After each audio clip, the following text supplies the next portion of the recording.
What's up, everyone? Welcome to the PNC Bank Sports Corner. I'm now joined with NESN Patriots beat reporter Zack Cox as the team gets ready for Wild Card Weekend. Patriots back in the playoffs after a one-year hiatus.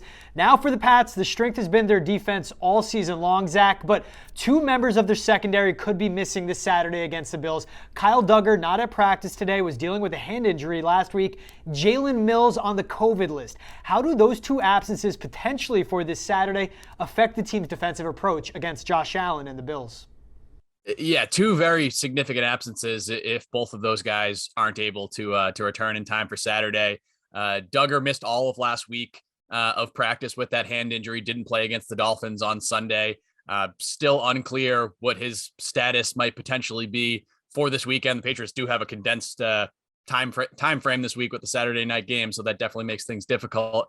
And then Jalen Mills is a guy that I think a lot of people haven't really recognized how well he's been playing over the second half of this season because he doesn't have the interception numbers like JC Jackson, doesn't really have the name recognition, the Pro Bowl buzz, but this is a guy that's been one of their best and most consistent defensive players really since mid-season. If you look at the Pro Football Focus stats, 1.4 catches allowed, 19 yards allowed per game over the last 9 games. Again, doesn't have the interception total, so that kind of hurts his, I guess, profile a little bit in the eyes of fans and some media members. But this is an extremely important part of the Patriots defense, especially because they're going up against a Bills team that uses more 3, 4, 5 receiver sets than any team in the NFL. And they really don't have a quality backup for him. If Mills is not able to play in this game, you'll probably see Joejuan Williams step in there. And that's a guy who was a healthy scratch for 3 straight games late in the season. So definitely not the ideal replacement in there for the Patriots, and it would be a very big problem for this defense if Mills is unable to go. You alluded to their depth at receiver. I mean, we saw last time these two teams played, Isaiah McKenzie literally having a career day against the Pats in Gillette. And of course, Mills, you mentioned it. He's allowed more than 20 yards receiving just once since week 9. Kyle Duggar does it all for them, can line up in the box and at safety as well. Now, let's go back to the guys that we think will play Saturday, who look like they'll play. Who do you think the X factor will be for the Patriots in this third round matchup with the Bills? I don't know if it qualifies as an X factor because it's one of the biggest names on the team, one of the best players on the team, but the Patriots need Matt Judon to be Matt Judon again. He just really hasn't over the final month of the regular season. He doesn't have a sack or an official quarterback hit since that first Bills game back in week 13. And I think his performance overall has really dropped down the quality of this Patriots pass rush. And when you're playing against a guy like Josh Allen, you've got to be careful. You can't just kind of sell out with a pass rush or else he's just going to run the ball up the middle and take off for 25, 30 yards. So you've got to be careful. You've got to be cautious. But the Patriots need to do more to affect Josh Allen than they did in that second Bills game when Buffalo came down to Foxborough and moved the ball pretty easily throughout that entire game. So I think Judon has to be the number one key to that for the Patriots. They need him to play at that Pro Bowl level that they saw him play for much of the regular season.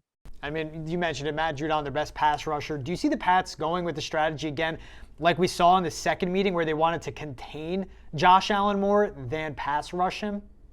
Well, we did just speak with Matt Judon a couple minutes ago, and he did say that's their number one priority in this game is don't let Josh Allen make those plays with his legs. But I think they do, or at least they should realize that I think they were a little bit too conservative in that area in that second game. There were a couple plays where Josh Allen just had all day to throw, and he was able to take advantage of some kind of crossing routes and deep routes against that Patriots secondary. Especially if that secondary is going to be shorthanded in this game, you can't really give him that luxury. So it's a hard problem to come up with an answer for because Josh Allen is a pretty uniquely talented quarterback. But I think that is the number one focus and priority in this game is not letting Josh Allen have another game like he had down in Foxborough a couple weeks ago.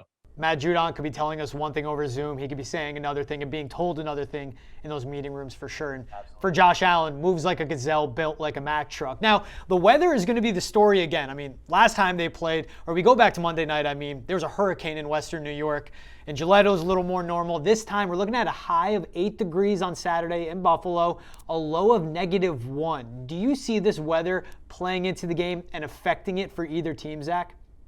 I mean, there is a legitimate chance that this could be the coldest game in Patriots history here on Saturday night. The current record holder for that game is the game against Tennessee back in the 2003 playoffs that had a kickoff temperature of 4 degrees. So that's right in that threshold of that forecast right now. I think it'll affect it less than the wind did when these teams played in Buffalo that first time around back in week 13, because extreme winds just really hurts everything that both teams want to do from a passing perspective and from a kicking perspective. Cold doesn't have that same kind of effect. It was funny. We were talking to Josh McDaniels, the offensive coordinator, yesterday rather. And he was really adamant that the cold is not going to have an effect on the Patriots passing strategy in this game. But I think just you've got Mac Jones at quarterback for the Patriots here. He's a guy who grew up in Jacksonville, played college football in the SEC. He's played a couple of cold weather games so far this season, but the coldest of those cold weather games was about 30, 35 degrees. So this could potentially be 30 degrees, 40 degrees lower than that with the wind chills and everything. I think it'll definitely have an impact. What kind of impact, I can't really say. But I think a guy that's not used to playing in these conditions, it's going to be difficult for him, no matter how much he would not like to admit it. It'll be difficult conditions for Mac Jones to play in this game. And even for Josh Allen, I mean, he played his college ball at Wyoming, but 5 career games he's played in below 32 degrees, completing 50% of his passes in those games, averaging 166 yards per game, and has 6 touchdowns compared to 7 interceptions. Maybe the path with the team with the better rushing game will be the ones that come out on top of this. So if you have those comparisons, Zach, real quick, last one, who do you think will be the quarterback with the better day, Mac Jones or Josh Allen on Saturday? I think statistically, probably Josh Allen, just because he is a little bit more experienced, and there are those concerns in the Patriots secondary. But I would agree with that last point you made. I think this is going to be another big day for the Patriots running game. If the Patriots are going to come out and be successful here and upset the Bills and win this game and advance to the divisional round, I think it's going to happen on the ground. I have a hard time imagining Mac Jones coming out and throwing for 275, 300 passing yards in this game, but I can see the Patriots having a successful day on the ground because they did in both of those first 2 Bills meetings. Bills have a very good pass defense. Their run defense isn't quite up on that level. I do think the Patriots can move the ball that way. Of course, we've seen him run it 46 times in one game. We never know what we'll see this Saturday. One thing we always know we'll get, though, is all the insight we need, all the great calls, and everything we need from Patriots with you, Zack Cox. Appreciate you for joining me, man. Thanks for everything. Thank you.